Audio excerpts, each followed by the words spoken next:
দেশ থেকে চিরতরে দুর্নীতি দূর করার উপায় কি? ইসলামে দাড়ির গুরুত্ব কেমন? বিপদ থেকে বাঁচার জন্য দাড়ি চেঁচে ফেলা যাবে কিনা?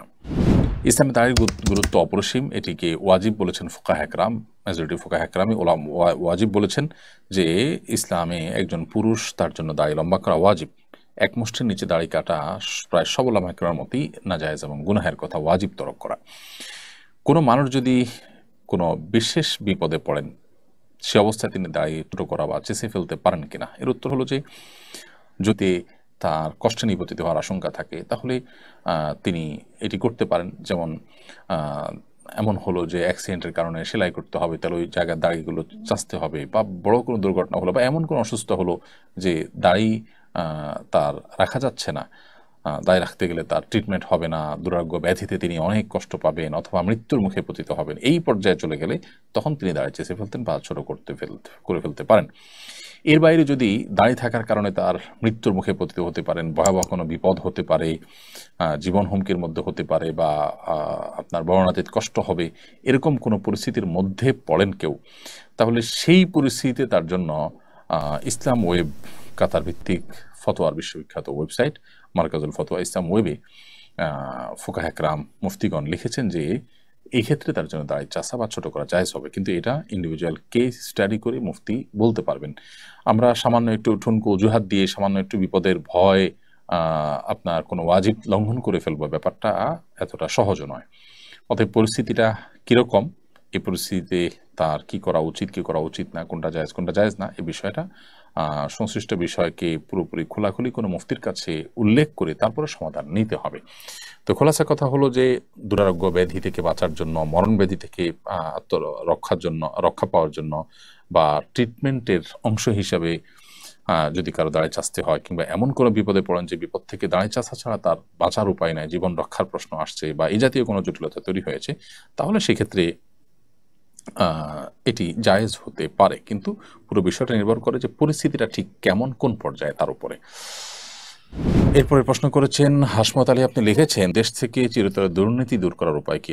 দেশ থেকে চিরতরে দুর্নীতি দূর করবার জন্য আসলেই বা বিশেষভাবে উল্লেখ করতে চাই সেটা হলো যে এদেশের যে ওলামা একরাম সমাজের সবচেয়ে সৎ, বিশেষ করে আর্থিক কেলেঙ্কারি থেকে মুক্ত এবং পবিত্র হিসাবে বহু আগে নানাভাবে প্রমাণিত।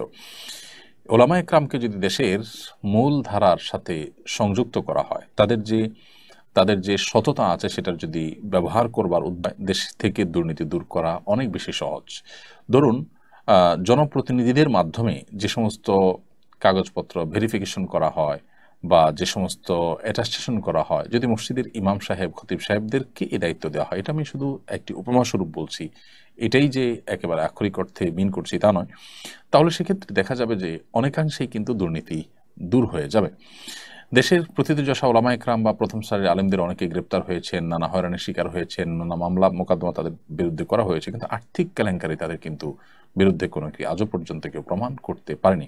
বিচ্ছিন্ন ঘটনা তো থাকেই ছোটোখাটো ক্ষেত্রে, কিন্তু আমি টপ লেভেল ওলামা একরাম বা প্রমিনেন্ট ওলামা একরামের মধ্যে এই ধরনের কোনো অনাচার সচরাচর হতে দেখা যায় না, সে বিষয়টি বলেছি। এই জন্য দেশ থেকে দুর্নীতি দূর করবার জন্য সাধারণ মানুষকে মোটিভেশন দেওয়া, কঠোর আইন, দুর্নীতির বিরুদ্ধে কঠোর আইন প্রণয়ন করে সেটার প্রয়োগ করা এবং জিরো টলারেন্সে চলে যাওয়া, আইনের শাসনকে পরিপূর্ণ প্রতিষ্ঠা করা, এখানে কোনো চেহারা না দেখা, এই বিষয়গুলো খুব গুরুত্বপূর্ণ। সেই সাথে ওলামা একরামকে এই কাজের সাথে সমাজের মূলধারার সাথে যদি ইনভলভ করা হয়, আমার বিশ্বাস যে সেটি অনেক বেশি কাজে আসবে ইনশাআল্লাহ তাআলা। এরপরে প্রশ্ন হলো, আমরা স্বামী স্ত্রী উমরা করতে যাব, প্রশ্ন হলো উমরা করার পর কখন স্বামী স্ত্রী মিলিত হতে পারবেন? স্বামী স্ত্রী উমরা করতে গেলে সেক্ষেত্রে উমরার যে মূল কার্যক্রম আছে, এহরামের কাপড় পরিধান করার পর, তওয়াফ শেষ করার পর, সাই শেষ করার পর উভয়ে মাথা মুন্ডন বা মাথা চুল ছোট করার যে বিধান আছে, মেয়েরা ছোট করা, পুরুষরা মাথা মুন্ডন করা, সেটি শেষ করার পর তারা হালাল। এরপর তারা শারীরিক সম্পর্ক করতে পারবেন। তার আগ পর্যন্ত শারীরিক সম্পর্ক করা তাদের জন্য জায়েজ নাই। হজের ক্ষেত্রে একই কথাই অলমোস্ট প্রযোজ্য, যে যতক্ষণ পর্যন্ত এহরামরত আছেন, সমস্ত কার্যক্রম শেষ না হচ্ছে, বিশেষ করে হজের মূল কার্যক্রম 8 তারিখে যে শুরু হয়, সেই তখন থেকে নিয়ে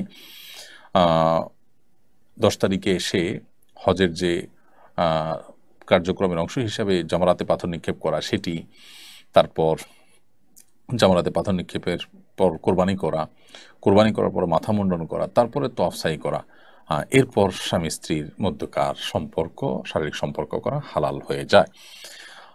অতএব এই সময়ের মধ্যে যদি শারীরিক সম্পর্ক করেন তাহলে সেক্ষেত্রে তারা গুনাহগার হবেন এবং হজের বিধান লঙ্ঘনকারী হবেন, তাদের উপরে দম ওয়াজিব।